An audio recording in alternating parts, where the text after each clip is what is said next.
Hello students, welcome to class 11 physics.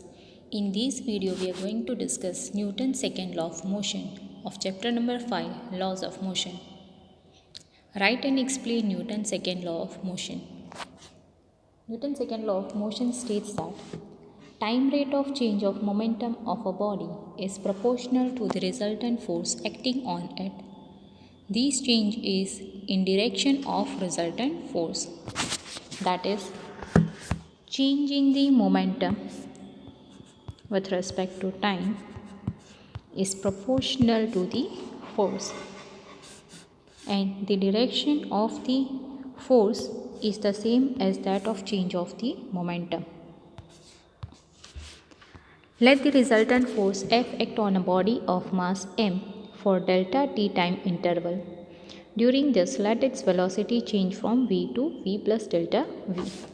So let us consider that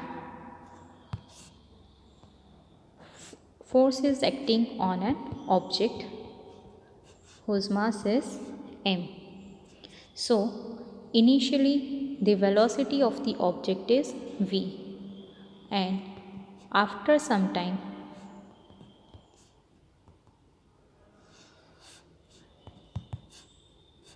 that is for t is equals to t2, let us say after some time its velocity will be v plus delta v. So initial momentum, that is momentum at t equals to t1 and momentum at t equals to t2 will be the final momentum. So let us see what will be the change in the momentum from these time interval delta t equals to t2 minus t1. So initial momentum is, we know the general formula for momentum is product of mass into velocity. So initial momentum is denoted by pi is equals to m v vector, and final momentum denoted by pf equals to m into final velocity is v plus delta v. Thus change in the momentum will be delta p equals to pf minus pi, that is m into v plus delta v minus mv. Opening up this bracket, we get mv plus m delta v minus mv. So this gets cancelled out. We will be having m delta v. So the change in the momentum will be delta p equals to m delta v. And from the second law of motion, F is proportional to delta P upon delta T. Removing this proportionality, we get proportionality constant, let us say it as K. So F equals to K delta P by delta T.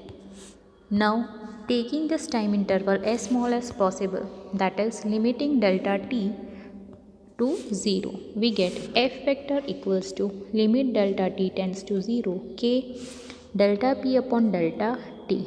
So these average term can be converted into instantaneous term, that is dp by dt. So vector F equals to k dp upon dt, and we know that p is nothing but momentum, which is equals to m into v.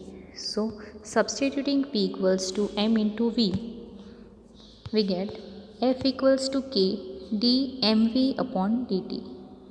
So taking its derivative km, taking derivative of v, km dv by dt plus kv dm by dt, taking derivative one by one. Here mass is constant, it does not change, so this value will be equal to 0. So we have km dv by dt. dv by dt is nothing but change in velocity with respect to time, that is nothing but acceleration. So vector F is equals to kma. Here k is constant, so removing that we get F proportional to ma. Thus force acting on a body, from this formula we can write its definition. Force acting on a body is proportional to the product of mass and velocity. Here value of k is obtained from definition of unit of force. We know that unit of force is Newton. So 1 Newton force is required to produce acceleration of 1 meter per second square in 1 kg mass. Then 1 equals to k into 1 into 1. So value of k will be 1. Newton's second law of motion gives magnitude of force which can be obtained by F equals to ma equation. Here the SI unit of force is kg meter per second square, which is equals to Newton,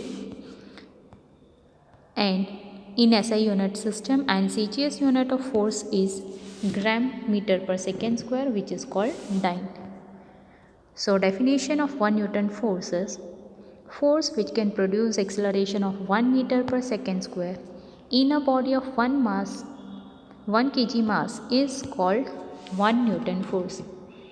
And definition of 1 dyne force is force which can produce acceleration of 1 centimeter per second square in body of mass 1 gram, here it should be gram, in 1 gram is called as 1 dyne.